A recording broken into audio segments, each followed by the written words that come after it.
It was supposed to be a normal evening. Friends had come over for drinks, my wife had insisted on hosting, and the living room was warm with laughter, clinking glasses, and casual chatter. I tried to enjoy myself, tried to blend into the background, but there was a tension I couldn't shake. A weight that had been growing over the last few months, subtle but persistent.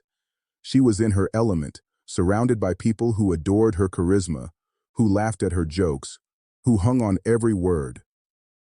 I watched her, trying to find the woman I had married years ago, the one whose laughter was infectious, whose smile made my heart race. But that woman was gone.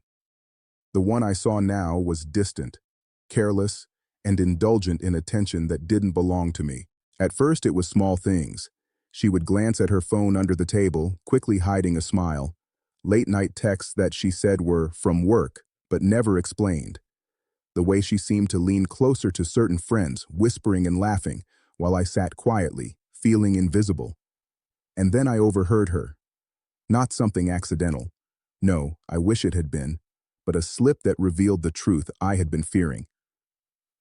"I can see him anytime I want. He doesn't matter," she said in a low, amused tone, directed at someone beside her.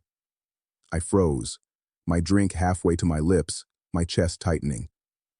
The words hit me harder than any slap, any scream, any argument could have. She was talking about me, the man she swore she loved, as if I were irrelevant, as if the years we had spent together were meaningless. For a moment I thought about confronting her, raising my voice, demanding answers, but instead I did something she didn't expect, something far more powerful than anger. I stood up, slowly, silently. She didn't notice at first.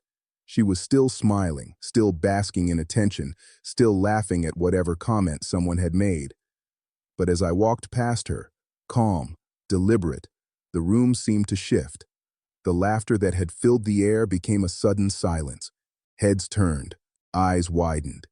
She looked up, confusion flickering across her face, and then recognition. Her smile faltered. The casual tilt of her head froze. The sparkle in her eyes dimmed. I didn't speak. I didn't explain. I didn't plead or accuse.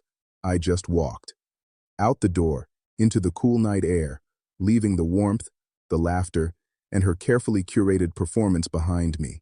I could hear it then. The sudden, sharp intake of breath. Her laughter, once so confident and carefree, died instantly. She realized, perhaps for the first time, that I wasn't playing along, that I wasn't ignoring her lies, her manipulation, her betrayal, that I wasn't the man who would stand by while she dismissed my heart and my presence as unimportant. I walked to my car without looking back. Every step felt liberating, heavy with the years of frustration and neglect I had carried silently. I didn't need to argue. I didn't need to scream. My silence, my departure, spoke louder than any confrontation ever could. The next days were filled with clarity. I reflected on the months of subtle betrayals, the secretive phone calls, the half-truths, the emotional distance, the way she had laughed at my expense in front of friends, colleagues, even strangers. I realized that her indifference and infidelity weren't just isolated moments. They were patterns, deliberate and ongoing. I didn't call her. I didn't send angry texts. I didn't confront her in public or private. I simply removed myself from the environment that allowed her disrespect to continue. For the first time in years, I was making choices for myself, prioritizing my dignity over the illusion of a happy marriage. Weeks later, she tried to reach out, messages, calls, even a hesitant visit at my apartment. "I didn't mean it," she said. "It wasn't like that." But I had learned the truth. Words mean nothing without action.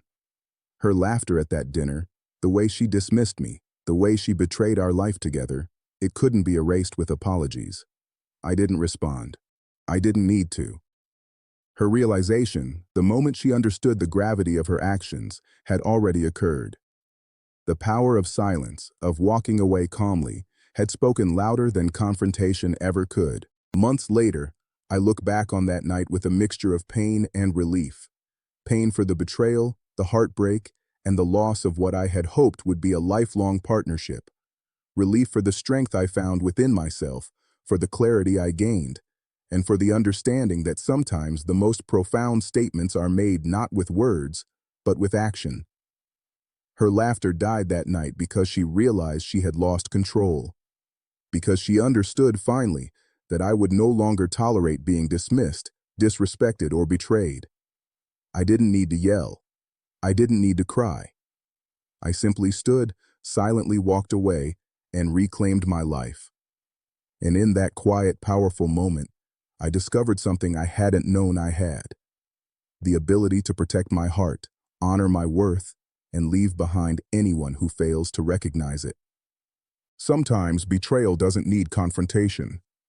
Sometimes it only requires silence, decisiveness, and the courage to walk away. That night, her laughter died, but my freedom began.